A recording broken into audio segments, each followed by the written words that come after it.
Another set of studio guests, another set of furniture, in fact, in the Yarrington studios. We are live here from the Yarrington in Shrewsbury for the April edition of Shropshire Business Live TV, and it's time now to catch up with our friends from Aico, who, as ever, have been very busy since last month. And Jane, you've brought a couple of guests with you today to talk about your fundraising festival. Now, we touched on this a couple of months ago, didn't we, when you just started making early plans for it. Yeah. Things are taking shape now, aren't they? So tell us, where are we at? Tell us what's going on. Yeah, they certainly are. So the event is on the 15th of July. So yeah, it's not far away. That'll soon come around. So fundraising, family fundraising festival is the event, and everything's in place, everything's booked, but we just need to get loads and loads of people there. It's a fundraising festival to support these two charities that we're working very closely with, and we have been for a number of years. And we'll find out a little bit more about those in a couple of minutes. So the one thing you haven't told us is, where's it happening? So it's at Brynkinholt Estate, which is in Chirk.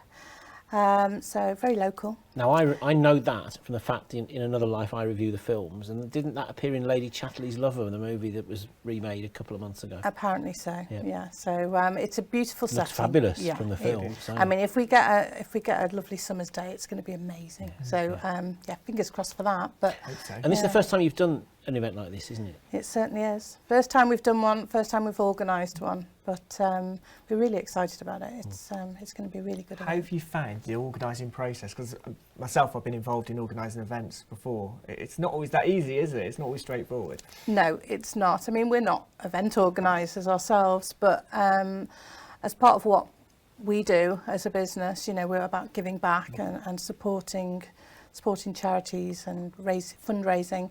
It really is about making an event as best we can. I mean, it is difficult, but we have lots of support. Yes. So there's a group of us working together, and these two guys have been great as well in helping it all come together and get everything in place. So you've been involved, Curtis, then maybe in a bit of the organising. So what's your role on the day? What are you going to be up to? So a little bit of everything really. So when people arrive, there'll be a welcome station, a registration station, and they can pick up tokens from there as well. So the tokens will be for events and activities on the day, which will be great.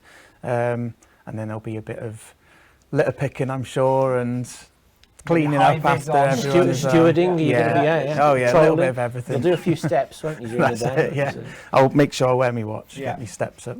Tell us a bit about the Movement Centre then, for people that don't know.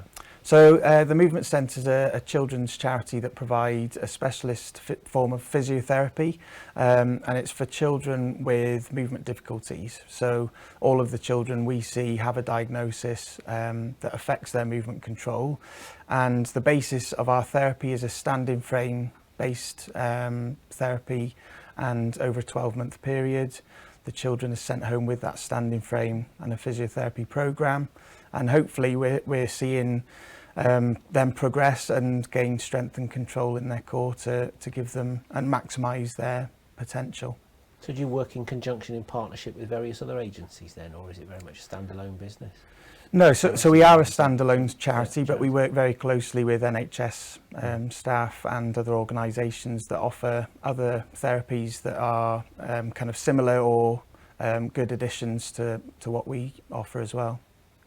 And Leanne, are you going to be patrolling on the day as well with your high vis? And what's your plan for it? Yeah, we're all getting stuck in. I think we're all going to be there probably 8-9 o'clock in the morning, setting up the day before as well. So yeah, it's just kind of mucking in and doing every job that needs doing probably, and working together as a team, which is also really key. And again, same as you said to Curtis, just tell us a little bit more about your charity. Yeah, so Little Stars is again a children's charity, but we help families across Shropshire with the essentials that they need for their children due to whatever complex situation that they're in, that they're unable to afford to provide for their child.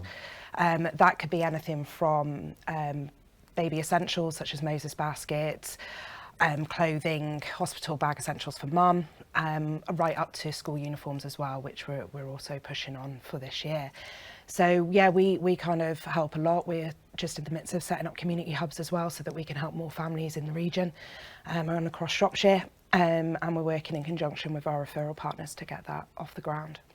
How easy is it at the moment in the charity sector for you to attract the kind of funding, the donations? You know, everybody's talking about cost of living being tight, people haven't got so much money in their pockets. is that impacting on organisations like yours, and how important is it to have support from companies like Aico? I mean, year on year, it's very important for charities to get support from corporates and trusts and foundations, but this year even more, I think, on the back of the pandemic and the cost of living.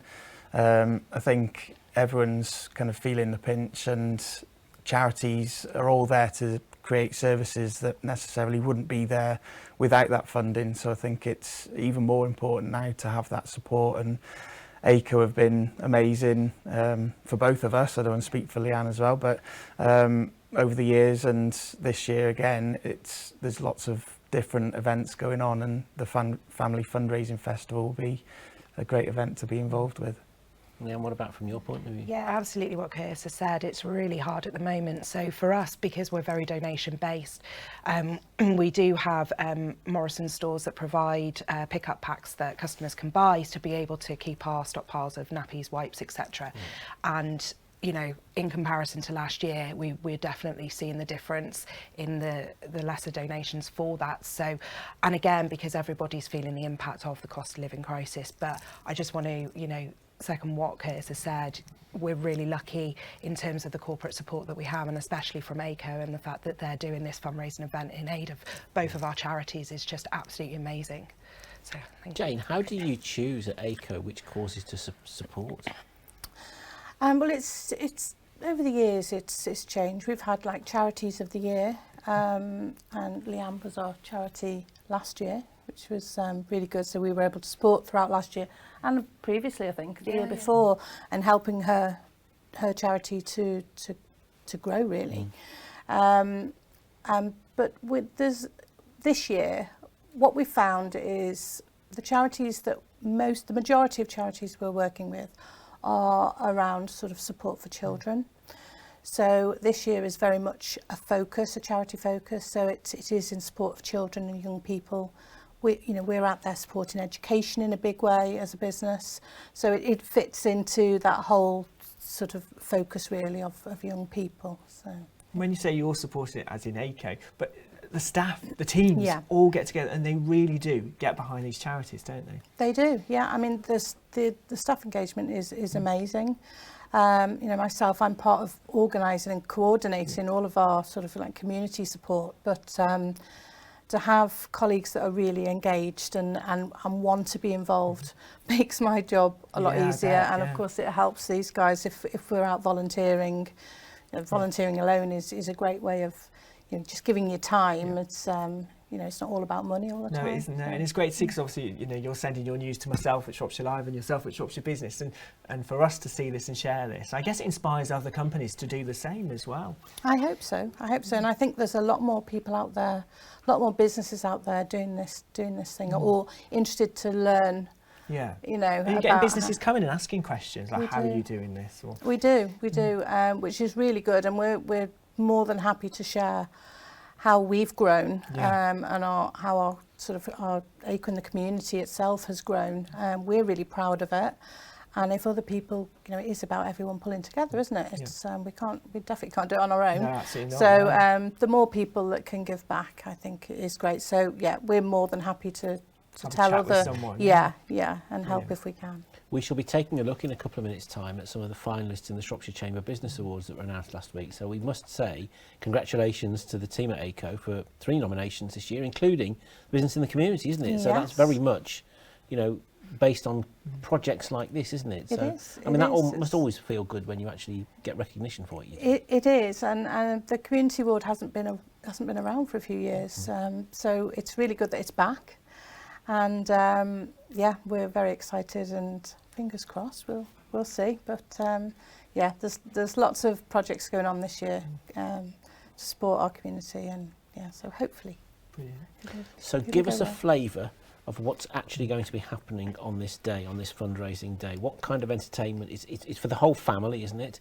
A lot of it, I guess, there's outdoors. Is there indoors elements? How's it organised? It's all outdoors, so it's on like the front lawn of the estate, which is lovely.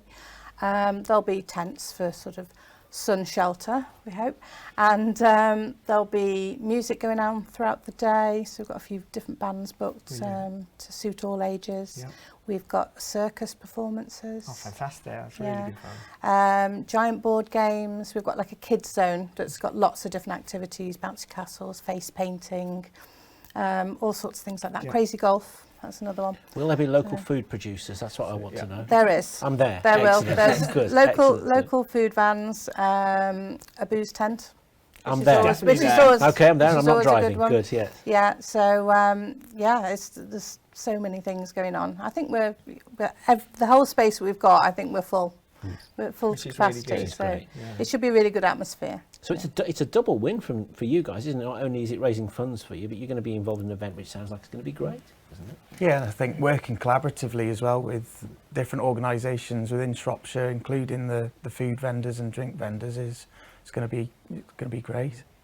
What else can businesses do? You know, you've got an audience here of businesses that are listening to this interview now today. How else can businesses engage with the two of you? What else are you looking at? Particular things you're looking for help from? Is there geographical help? Is there sectors? You know, is there anything that people can get a shout out for? Yeah, I suppose from Little Stars' point of view, it would be for us, are they inspired to do any fundraising within their own office to help us? Do they want to do a collection of nappies and wipes? We're always out of stock of size 5s and 6s, yet they're always our most in need. So again, those kind of items would help, and also to look at our wish list. Are there any items that you've got at home that you'd be able to donate to us? And then of course those all important volunteer hours.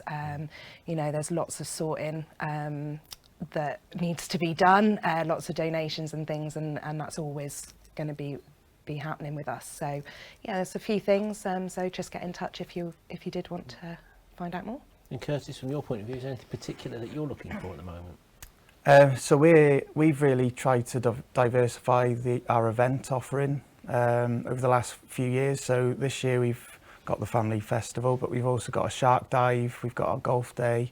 Shark dive, where's that happening?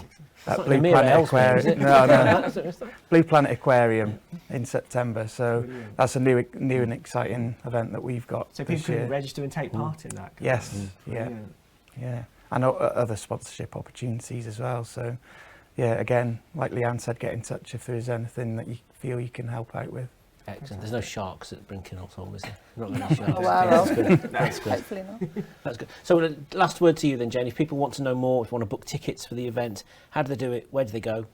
Okay, so Saturday the 15th of July, it's on Eventbrite. So literally if you put in Aico Family Fundraising Festival, Yep. it should come up on Eventbrite quite easily. Aico website, Little Stars website. It's on and your also- social media as well, and we'll Yeah. definitely put it on And our we'll put it on social. ours Yeah. too, so no Excellent. excuses for not being able to find it. Brilliant. Well, keep us updated with how it's all going. Fingers crossed Yeah. for some sunshine Yeah, on the 15th of let's hope July. so. Brilliant. Thanks very Thank much. you. Thank you. Right, time now to get some more local business news.